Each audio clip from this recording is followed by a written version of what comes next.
La revue de presse d'Europe 1, Olivier Delagarde. On commence ce matin par un petit détour par l'Espagne. Oui, parce que ce qui s'est passé hier à Paiporta est du jamais vu et la presse espagnole est là pour en témoigner. Ce matin, Paiporta reçoit le roi Sánchez et Mazón au cri d'assassin, titre El País, sidéré.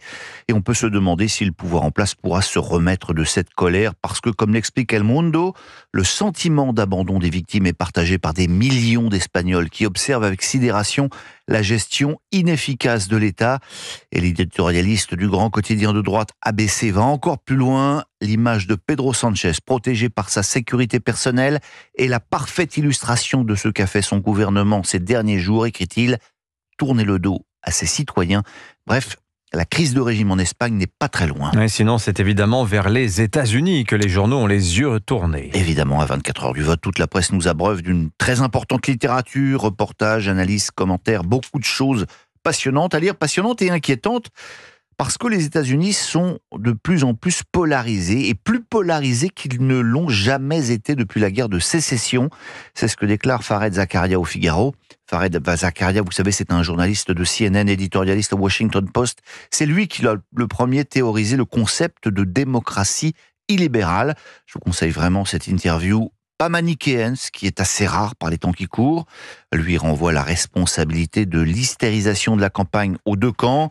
Les fondements de la démocratie libérale sont sapés aussi bien par les démocrates que par les républicains, affirme-t-il.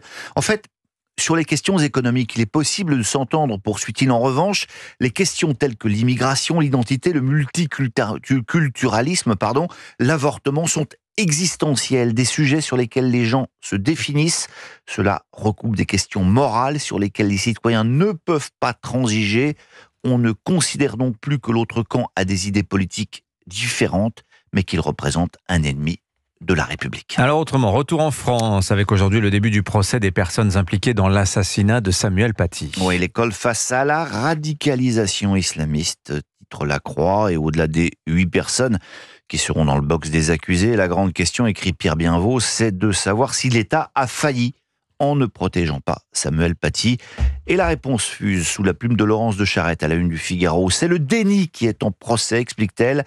L'assassinat de Samuel Paty a mis à nu un impensable aveuglement, renoncement de cette laïcité dite ouverte, capitulation du pas de vaguisme, lâcheté institutionnalisée jusqu'à cette impuissance d'État face à ces fanatisés qui n'auraient jamais dû se trouver là. Que lire d'autre ce matin ?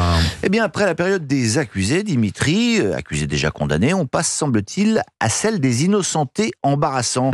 On a eu Julien Bayou il y a quelques jours, vous vous en souvenez, il y a désormais Noël Le Graët. Noël Le Graët, c'est l'ancien président de la Fédération française de foot, poussé à la démission par l'ancienne ministre des Sports, à la suite d'accusations de harcèlement moral et sexuel. Affaire, on vient de l'apprendre, classée sans suite. Et Noël Le Graët donne ce matin une interview à l'équipe. Et il ne le fait pas dire à Amélie Oudéa-Castéra, qui ne se conduisait pas comme une ministre. Son administration a fait une enquête à charge, déclare-t-il, avant de s'interroger. Qu'a-t-elle fait pour le sport ? Elle me fait un peu pitié. Mais on va terminer par un anniversaire ce matin. Écoutez, si vous avez plus de 40 ans, ça devrait vous dire quelque chose. Et oui, malheureusement, ça nous dit quelque chose.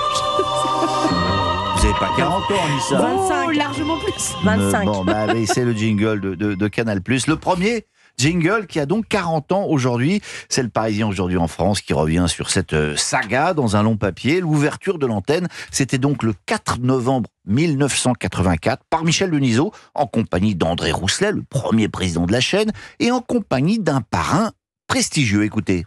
Puis il y a également Gérard Depardieu, que je suis ravi d'accueillir ici justement ce jour-là et à cette heure-ci. C'est de très bon augure. Merci d'être venu. Et sa présence, c'est aussi le symbole de ce que nous sommes, de ce que nous voulons être. Voilà, Gérard Depardieu, parrain de Canal+. L'abbé Pierre ne devait pas être disponible. Non, Aujourd'hui, Canal+, c'est un immense succès, mais à l'époque, rappelle Benjamin Maif, rares étaient ceux qui y croyaient. La chaîne a démarré sous les colibets des autres médias, raconte-t-il. Témoin Claude Sérillon, qui avant de conseiller François Hollande à l'Élysée avec le succès que l'on sait, présentait le 20h sur la une. Il interviewe André Rousselet ce jour-là et il lui dit « Vous savez bien que Canal+, ça ne marchera jamais, comme on dit. les archives sont parfois cruelles. On n'aime pas trop faire de la place aux petits nouveaux, ça c'est assez classique. Merci beaucoup Olivier Delagarde, votre revue de presse sur Europe 1. Et concernant l'anniversaire de Canal+, les 40 ans,